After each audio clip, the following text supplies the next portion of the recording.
Earlier, we also asked Dr. Mahathir Mohd what happens if the U.S. policies fail to change in that regard, and would the international community, those countries at least that are critical towards U.S. foreign policy, somehow unite before the U.S. foreign policies and adventures? And this is what he had to say.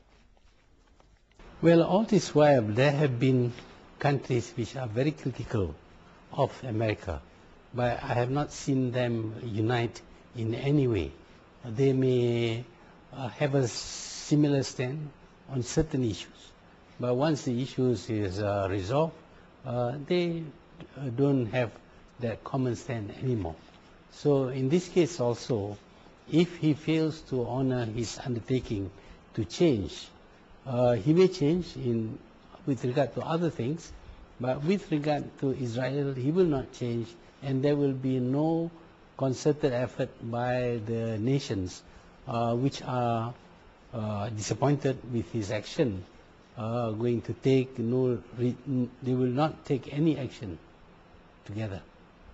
Okay, now Richard Wise, will the countries critical of the U.S. foreign policies and non-aligned to it exhibit any signs of uniting before the U.S.? Well, historically, it's interesting that has not been the case. Since you would have thought with the end of the Cold War, with the disappearance of the Soviet Union and the end of bipolarity, many other countries have become very uncomfortable with U.S. unipolar power because it was unrivaled. And that has been true in rhetoric and so on. But in terms of actual policies, we really haven't seen this kind of counterbalancing behavior you would in a traditional balance of power scenario. For example, we've been very surprised by Russia-China relationship. Although close, it's not overtly anti-American. I mean, some of the joint statements are critical of the United States. But in terms of, you don't see them, for example, cooperating militarily to overcome U.S. missile defenses. And that's been true, especially economically. There's been no effort to really try and form a counterbalancing economic bloc to the United States. There was all these talks about, under Primakov, for example, there would be a Russia, China, India balance. There's talk now of a BRIC coalition, but they really haven't formed it against the United States the way you would think if you were going to see that kind of counterbalancing coalition. Richard Weiss, once National Security Advisor to President Carter, Zbigniew Brzezinski, I heard him once say that apparently the center of gravity for international relations is somehow shifting from the Atlantic to the Pacific. Now, do you subscribe to that notion, and what would be the manifestations of that? That is widely considered to be accurate. Your show, at least Press TV, several of the shows, they focus on the Global Trends 2025 report. Just to remind your viewers, this is every 5 years the national intelligence community of the United States gets together and tries to project what the world might look like 15 years or so down the line. And they've consistently shown that if you extrapolate in terms of growth rates, demographics, and so on, that the Pacific is certainly going to become more and more powerful, more and more important. And one of the commonly cited factors, for example, which might interest your viewers, is that population, about 3% of the world's population will be in the Middle East, 50% will be in Asia Pacific. So logically, you would think that the United States and other countries would reorient and try and seek out allies in the Pacific, perhaps distance themselves from countries in the Middle East that they feel uncomfortable with. And that is expected to be true, but the United States, of course, considers itself an Asian Pacific power. Remember, APEC, we have the California, Seattle, very high-tech, so it's not necessarily going to be any more detrimental to the United States than the standard trends we've seen of just dilution of U.S. power since 1945.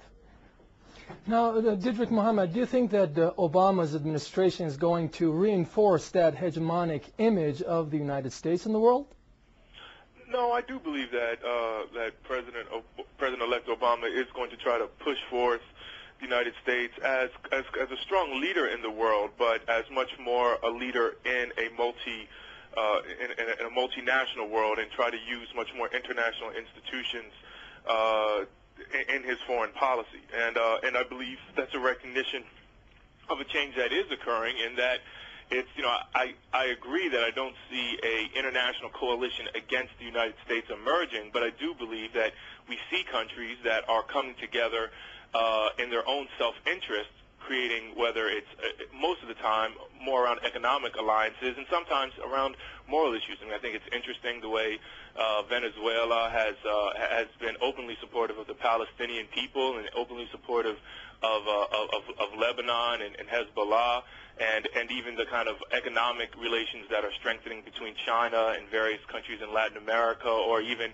Venezuela, Iran, and Russia. I mean, interesting things are happening where countries are trying not to make the United States the only center of gravity, but trying to move around the strong power of the U.S. to create economic relations that do not rely on one country. And I believe that's a positive thing, and I think President-elect Obama understands we have to move forward in into a more multipolar world. And hopefully his administration will not be hemmed in by the history of the United States.